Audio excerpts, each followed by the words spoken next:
Hello everybody, I'm Raphael Perry, and it's time once again for some more of the Cretan Chronicles, a wonderful, fantastical adventure set in heroic Bronze Age Greece, which has nothing to do with some bloke called Christopher Nolan, who apparently made a load of films I haven't watched, and one which I believe I have, which was just rubbish. You know, my mates were going on about it as if they were all excited to watch it, and as if it was going to be the most impressive thing ever. And it was just a Batman film. I must be different to many people in that I don't really get the appeal of Batman. It's just boring. There's nothing special or interesting. It's just the same thing over and over and over again. And it's not even a very interesting thing. Anyway, that's neither here nor there. Apparently he's made a new film which purports to tell the tale of the Odyssey. And it's not been very well received, and I haven't bothered trying to watch it. I haven't watched a film in the cinema since the third part of The Hobbit, bizarrely. I was really tempted to go see Deadpool 2 and a few other things, but I just never got around to it really in the end.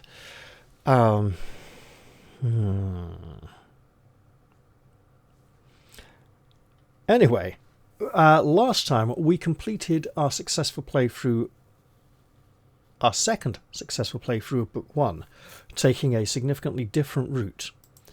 We have gained the favour of Demeter, but not the favour of Dionysus or Apollo, which are the three which will be most relevant in this book.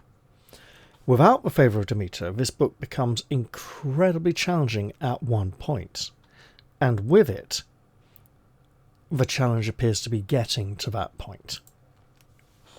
As it's a little late, and I've got a bit of a headache, I'm just going to try and get into the court itself, and maybe to the end of the first day. Rules are the same as in Book 1, and away we go. Crete lies baking in the sun, a sun so hot it seems a wonder that the island does not burst into flames. You marvel that anyone can survive in this heat. It is as if the sun god Helios, wearying of men below, is driving his chariot so near the earth that the hooves of his horses almost strike the ground as they pass. The ship pulls closer to the port. On the quayside, Cretan soldiers stand ready. You see the ship's captain approaching and clamber to your feet, but as he reaches you, you realize that he is the immortal messenger of Olympian Zeus. You have done well, adventurous Altheus, Hermes tells you, better in fact than many of us expected, but on Crete older and darker forces prevail. We of Olympus may be unable to help you, even though we would wish to. While on Crete, I fear you must begin to fend for yourself. Remember that things are not so simple, so direct as on the mainland. Be careful. In a blink, the god is gone.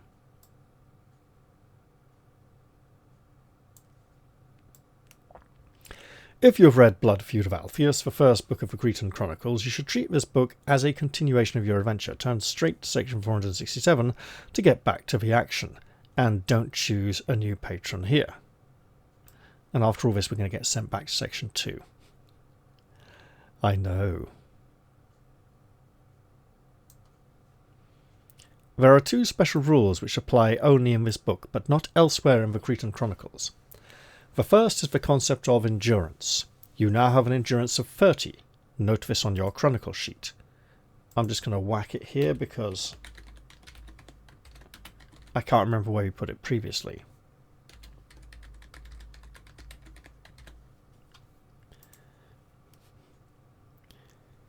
You'll be told to make additions or subtractions to it from time to time. You will discover its use later in the book. We know by now pretty much what it's used for. You will also be given points of intelligence, that is, military information, if you make important discoveries. Simply note down how many points of this you have. You will be able to exchange it for honour in Athens on your eventual return. Note that regardless of whether you called on Zeus in the first book, you may call on him just once in this book, unless you acquired a special item or gained an additional call for aid in the first book. The ship has now docked. We do not have the item that gives us the additional call for aid, so we're fine. We'll have to make do without it.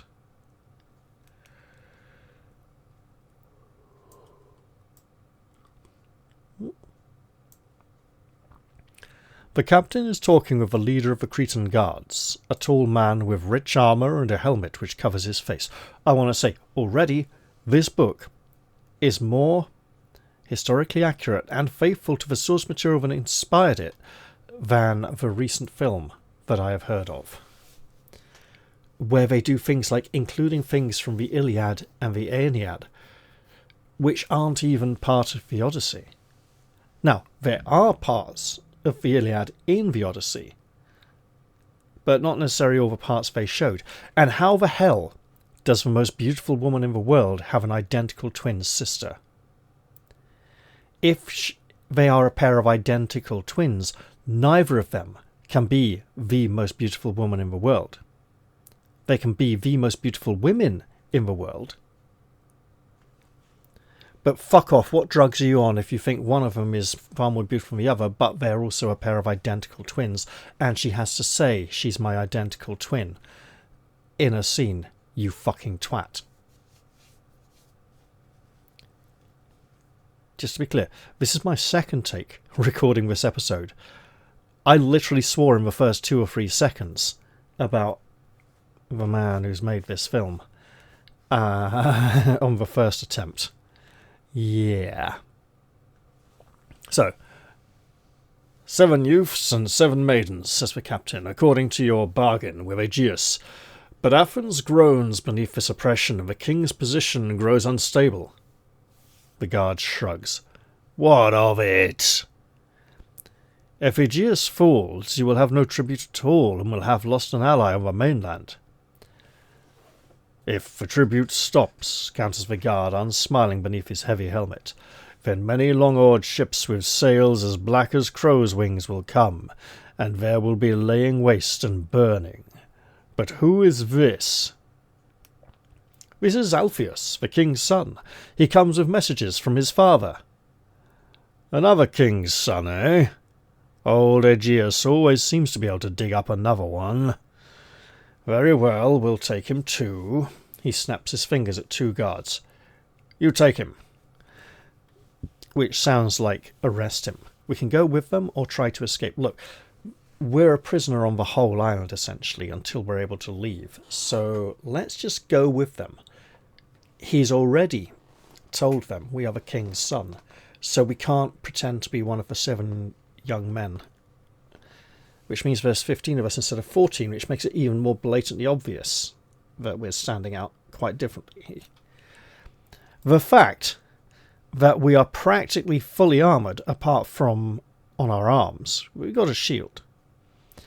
We got, like, helmet, greaves, breastplate, shield, sword,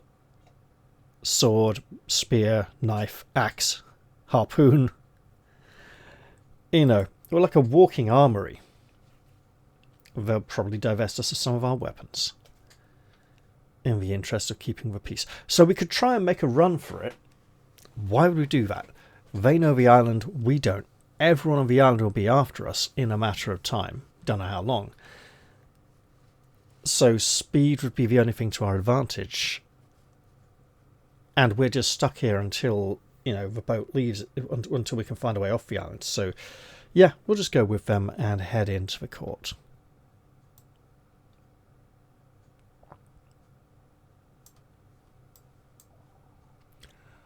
All day you are marched through the sun to the palace. On your arrival, the 14 Athenians are taken away to prison, and you are led, dusty, grim, and tired, into the court, so we are not taken to prison. Instinctively you know that the giant of a man at the far end of the room is Minos. You cast a quick glance around as he comes towards you. The prisoners from Athens have arrived, sire, announces the captain of the guard. Good! Good, booms Minos. This is one of them, eh, Polycrates? No, sire, starts the captain, but Minos interrupts him. Then he is our guest, and even here we can observe certain niceties. You overstep yourself, Polycrates. The captain shrugs, and Minos takes your hand in a bone-crushing grip. I am Minos, and I am adventurous Altheus, son of Aegeus. Adventurous, eh? You are welcome here. We could present the letters now. We've only just met him. This doesn't feel like the right time. Or we could wait. Let us absolutely wait. No need to make a bad impression straight away. We'll get our chance. Minos calls to a handmaiden, Phaecia. Phaecia, take Altheus and make him presentable. A short girl with wide eyes and a skull-like face comes towards you. Find him a room, get him washed, bring him back to the feast. And to you. Time enough, then, to find out why you're here. So that will be the time. Ideally, after the feast will be the time to hand him the letters. Phaecia pulls at your sleeve. This way. There's a clue here. We're not going to take it. I seem to recall that being a bad clue. Like, are you really so stupid you can't think of anything to do here? We will follow her.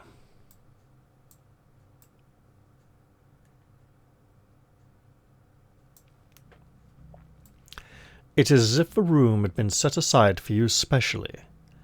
It is on the east wall of the palace, so as to be cool in the afternoon and looks down over the sea. You dump your baggage on the floor and Phaecia puts your weapons in a corner, being careful, you note, not to give the impression of hiding them. Seeing you look at her, she smiles. What are you doing here, my lord? She asks. We could tell her, or try to end the conversation. Now, whichever one of these we take will lead to the same section going onwards, so it won't affect the immediate future. As I spoke about false choices in a recent video. This is not a false choice, however. There is a difference between these two sections, and it may matter significantly later on. For now, we will tell her why we are here. Not necessarily the wisest choice, but since she seems to be assigned to us for the course of our visit, we might as well take her into our confidence, because she'll see us do loads of things and have cause to question. So if she just knows up front what we're doing, she'll know when not to ask questions and not to kick up a fuss. Call me Altheus, you say. My name is Phaecia, but many call me the Swallow. I'm going to write that down.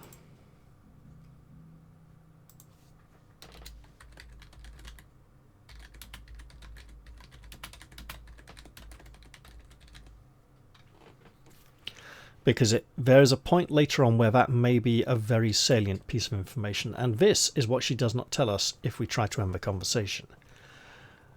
I'm trying to negotiate an end to the tribute, you tell her with guarded friendliness. Athens can't afford to have her young men and women taken away to die each year for much longer. Phaecia ponders this ingeniously. No, it's not ingeniously, it's ingenuously. No, that's ingenue, not ingenue. So ingenue is a French word for a young actress who has great potential but hasn't necessarily mastered it yet. So natural talent hasn't necessarily had the training and fully developed it into really high quality performances yet. So it's still quite innocent and childlike and easily shocked, which might be something to bear in mind about her. It looks like ingeniously, but that's not an eye.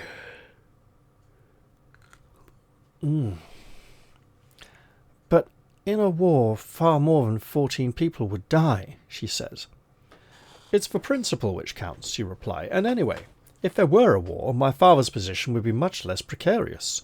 Kings can use war as a justification for almost anything. Phaesia's face brightens suddenly. "You must be Theseus's brother, then, if Aegeus is your father." Then she frowns. "He never spoke of you, though." You explain the circumstances of your birth and upbringing, circumstances which have not been explained to us, the player, in the first book at all. "Well," she says finally, "the ways of the gods are strange. We must hurry, though, or Minos will be cross." She dresses you in a red tunic and leads you back to the throne room. "It's good to have Theseus's brother here," and adds mischievously, "and Andra's going to be particularly glad." "What do you mean?" But you have arrived at the feast, and with a sinking feeling of having said too much already, you go in.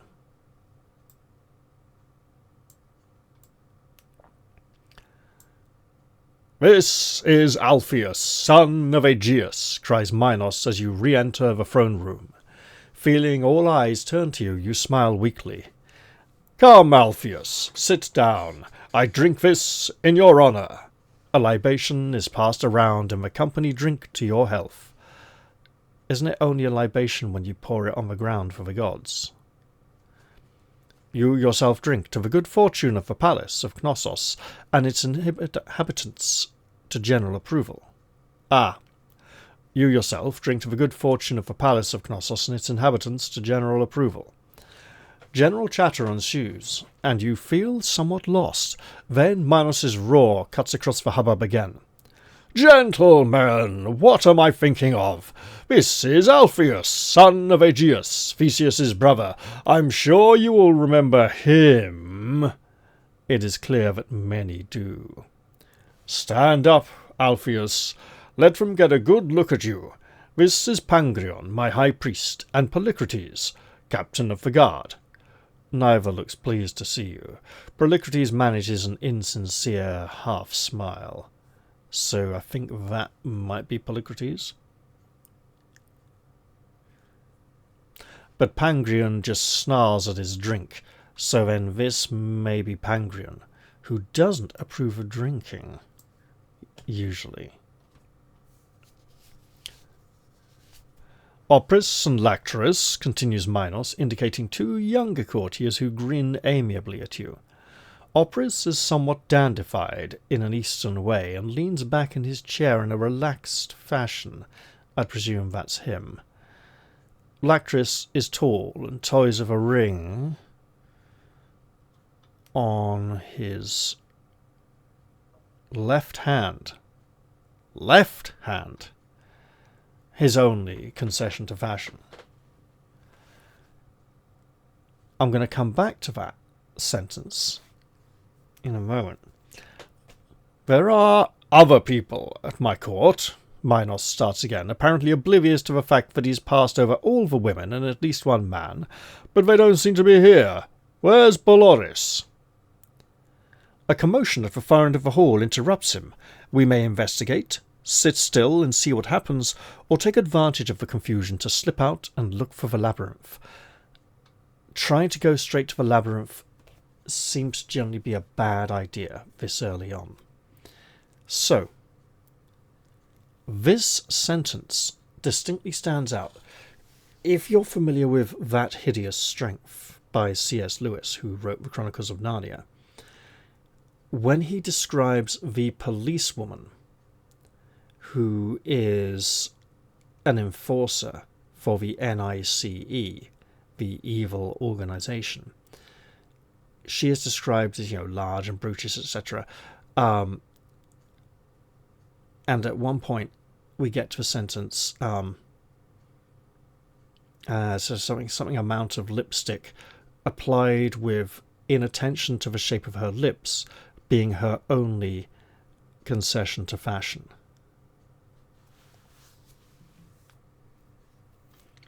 So that's why that stood out to me. We shall investigate. Because might as well be hung for a sheep as a lamb. You get up from your seat and, ignoring Phaesia's restraining grasp, you stride purposefully to the end of the hall. Suddenly the double doors swing open and two young men stumble into the room. They are both clearly drunk, and the taller of the two, grabbing your tunic, breathes, "Slave, bring me a goblet of wine." We could get him the wine, ignore him and return to our seat, or tell him we're not a servant. We'll go get the wine.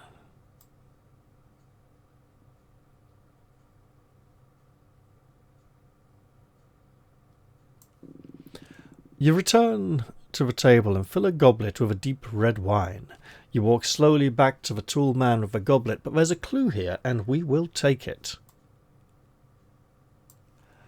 As you reach the tall man, you fling the wine. "Altheus is no man's slave," you snarl. A ripple of applause is checked by the tall man drawing a short sword from his belt. You realise that you have no weapons and begin to back away. Will you apologise? Or will you try and fight him weaponless? Or take the clue? Let's do that. Instinctively, you smash the goblet on the table, leaving you with a jagged weapon. You threaten the drunken man with a swirl of a broken goblet. Before there is any fighting, however, Minos bellows from the far end of the table. "Enough! You are both of royal blood. Princes do not brawl in feast halls. If you must fight, fight on the battlefield or in the boxing ring." Both young men totter out, and Minos turns to you. "That is my son, Cretan, if you can believe it. Now be seated and join our feast once again." You sit down again next to Phaecia, who, in answer to your whispered question, tells you that the other man was Mictros, Cretan's unpopular friend.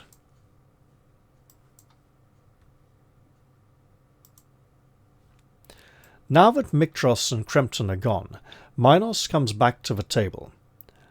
"I know now who I forgot," he says, as if nothing had happened. Dipphis the cynic." He indicates an old man wrapped up in a threadbare cloak who turns piercing eyes on you. "I keep him here because he amuses me," continues Minos, toying with each word. "You can't control your son, Minos," croaks Dipphis. "Don't think you can patronize me." There is another appalling silence, broken by a great laugh from Minos. "Ha ha ha ha! As you see, Altheus, he amuses me. Now you amuse me. What are you doing here?" We have the letters and wish to give them to Minos.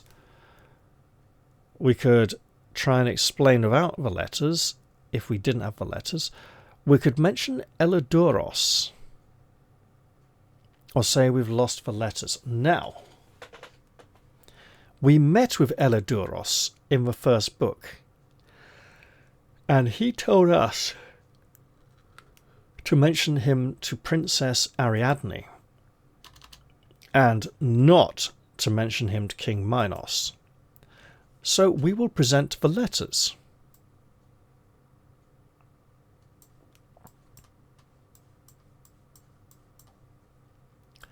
You hand over the letters. Minos checks the seal, then opens them and reads.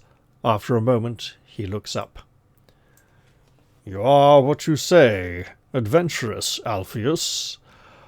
Calosoriet. You are welcome here. In 3 days' time we celebrate the festival of Demeter. Until then we may eat no meat nor drink any wine, and I will do no business. After the festival I will speak with you and decide. Until then you will stay as a guest at our court. Do as you wish, come and go as you wish. We have no secrets here. Tonight we have a festival dance. We shall see you there." So be it.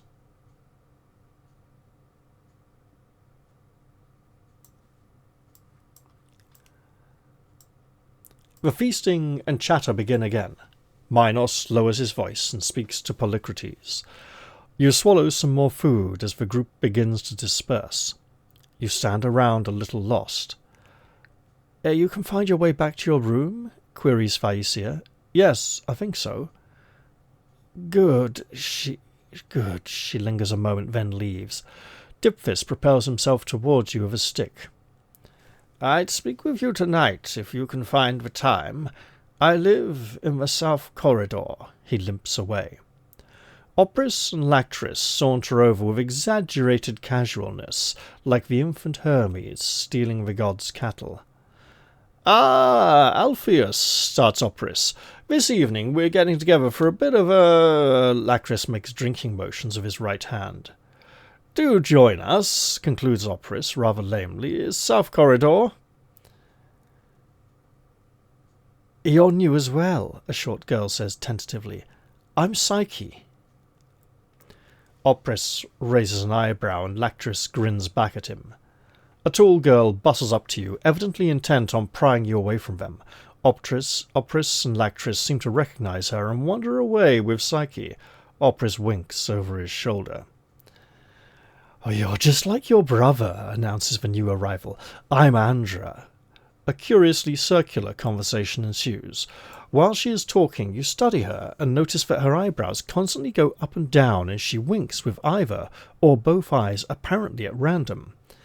The effect may be intended to be coquettish, or it may be involuntary, but, as someone later remarks, it is like watching one of Daedalus's automata with a broken spring.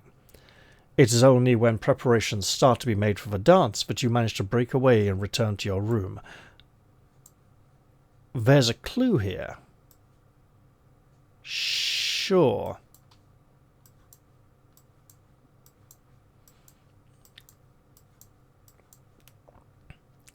Banish all evil thoughts from your mind. Have one shame point. Okay, so I thought she might be trying to send us a secret message. Oh well. And return to 37. So be it then.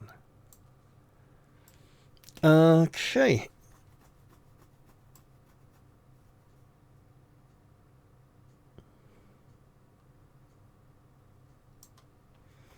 Back in your room, you relax again and pause to take stock of the situation. Several options present themselves. You can go to the festival dance, you could try to talk to Dipphis, or visit Opris and Lactris. Remain in your room and sleep and miss the dance, or you can try and find your way into the labyrinth and kill the Minotaur. Let's not get caught drinking while it's forbidden. Especially as we do not have the favour of Dionysus. Stay in our room and sleep. Now let's go look for Dipphis.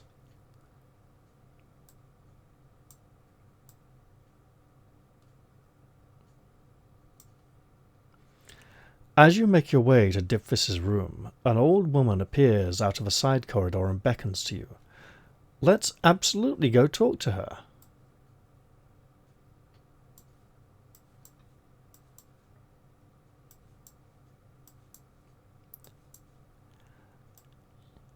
"I am Crabia," says the old woman. "I train the bull leapers here. I taught your brother." She turns piercing eyes on you. "The best leapers are women, but your brother was good. Very good. I could teach you if you wanted." As I mentioned previously on the first playthrough of this book, there are numerous wall frescoes depicting bull leapers in Crete. And it's a very stylized, but still, it's athletic. They would stand and bait the bull, and when it would charge and lower its horns, they would grab the horns, and as it would toss up its head to gore with the horns, they would somersault over its back to land behind it. This may be incredibly useful when fighting the Minotaur.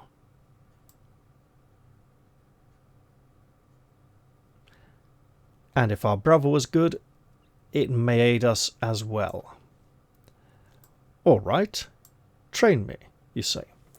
She smiles. "Good. It'll have to be at night, though. I can't teach you with the others. At the 3rd hour after sundown, come to the training room." She gives you directions and goes. All night you will be offered a At night, you'll be offered a paragraph in italics indicating that you can add 20 to the paragraph number and turn to that number. If you wish to go to Crabia instead, you must instead subtract 20 and go to that number. We will absolutely make note of this.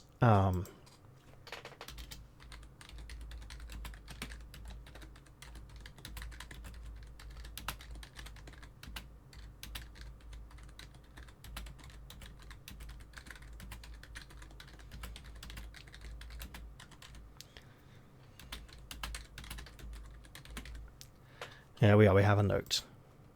We could now go to the dance, or continue to visit Dipfis. We will absolutely do that. Because that was our reason for coming here. If we now just walk away, people might get suspicious as to why we came here in the first place, as we appear to have changed our mind rather quickly. Dipfis's room is dark and austere. A single straw mattress lies on the floor and there are no chairs, but sunk several feet into the floor there is a large pit. Water surrounds a small island with a few plants growing on it. Moving around the island are two small dragons, each the size of a large dog. Dipfis speaks behind you. Daedalus brought 2 monstrous eggs for me from the barbarian east. I hatched them out and fed them while they grew. The fools of the court mock me for having no children, but let me tell you, adventurous Altheus, that I prefer my dragons. They give me no gratitude, and I expect none. Thus, unlike a father, I cannot be disappointed. You are dismayed at this dismissal of the family, which the gods value highly. We could depart in disgust, or stay and listen to see what he has to say about the family that is the royal court. Let's stay. You said you wanted a word with me, you say. Dipfis grunts. And I do. Come, sit. What do you know of Minos? Nothing, I see. Well, if you wish to understand Crete, you must understand his past, for he is the hub of everything. Listen, then. They call him the Bear, and for good reason. He is big and jovial, but he can be deadly. You have seen that already, I think. But you do not know that he was prepared to banish his brother, Rhadamanthus, because he felt the good of Crete was best served by it. Now, 30 summers ago, Minos did something very unwise for so shrewd a man. Poseidon sent a bull from the sea to him for sacrifice. Again, The Bull from the Sea is the title of a historical novel by Mary Renault about Theseus. I think it's part of it's a 2-parter or a trilogy. Can't remember. Isn't the first one called The King Must Die? And it's about Theseus going to Crete to try and defeat the Minotaur and kill Minos. And then The Bull from the Sea is when he's come back to Athens or Thebes, I can't remember. And is ruling afterwards. Poseidon sent a bull from the sea to him for sacrifice. Against his own best judgment, and against my advice, I might add, he kept it. To punish him, Poseidon sent a curse. Whenever he lay with his wife, Pasiphae, he issued only snakes and scorpions. So Procris made an artificial womb, and Minos used up all the animals on it. Is Procris, who is he? She was the wife of Cephalus, Dipfis answers curtly. The Lady Aurora, goddess of the dawn, arranged it so that Procris was killed by the spear Minos gave her as a reward. But that's another story.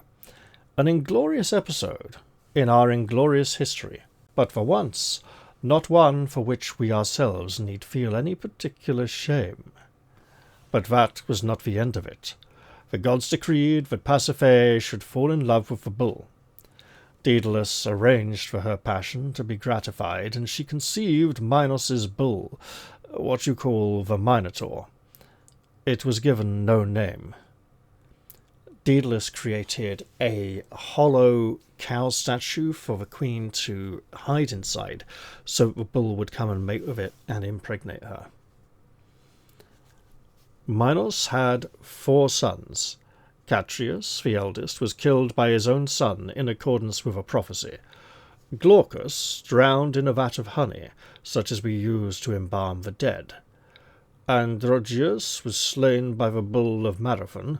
Crimpton you have seen as he is now. Before you judge him, remember what has happened to his family. It does not excuse, but it explains. And what happened to Pasiphae? Dipfis throws a hunk of meat at the dragons who fight over it and chew it greedily. She died. We can leave or question Dipfis further. I think I want to know more.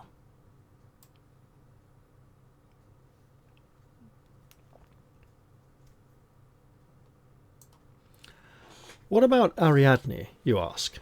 Dipfis shrugs dismissively. What about her? I think Minos secretly hopes she is not his daughter. I know I would. Forget Ariadne. She has no importance whatsoever, which means she's easily overlooked. And the rest of the court, you press, somewhat disconcerted. Like any court, it is riddled with factions. Most important of these is the Thracian faction. About 10 years ago, Minos brought in Pangrion as his high priest. There were grumblings then, and more when Pangrion imported other Thracians for the temple. Later, the Thracians acquired something of a stronghold of the court, and they are all fanatically devoted to Pangrion. Uncle, they call him. You'll have heard that, perhaps. Everyone calls him Uncle? True, but most use it ironically. The Thracians mean it. And you? I don't call him Uncle, replies Dipfis curtly. Then he continues. But understand this. Pangrion is good, and he's clever. Don't believe anyone who tells you he's bewitched Minos or any nonsense like that. The bear is too shrewd for that. Pangrion is priest on his own merits. He may be dour and glum, but it may be hard to see how he inspires such devotion. But it is unquestionable that he does.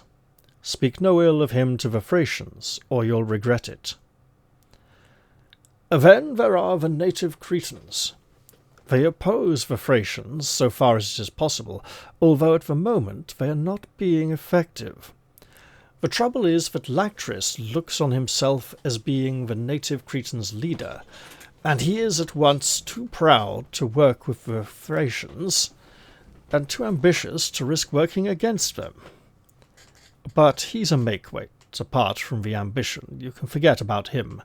Far more able is Opris, and he could do well, very well, for himself if he abandoned some of those dandified eastern airs of his. And he might be well advised to drop his courting of young Noah. The Thracian faction looks after its own. He'll have no joy there. Dipfis looks at you with rheumy eyes. There you are, Altheus. That's the court of King Minos. And we have gained 4 points of intelligence.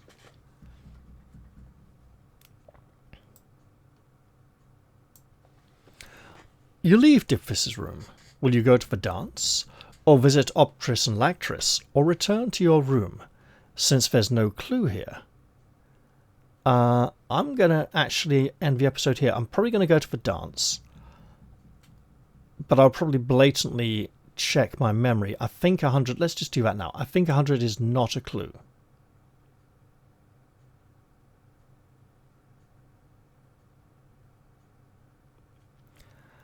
A 100 is a clue. So theoretically, training could occur. Training absolutely could occur. But we're at 526, and I can't remember if we can train after the dance or not. All right. I'm going to end this here because this is where I ended my first episode on the previous attempt at this book. And 26. Come on. Here we go. So I hope you've enjoyed this episode, and I should inform you that I'll probably not mention that film again in upcoming ones. And I'll look forward to seeing you all next time. I'll say goodbye for now, though, and cheerio, everyone. Let's all be heroes together.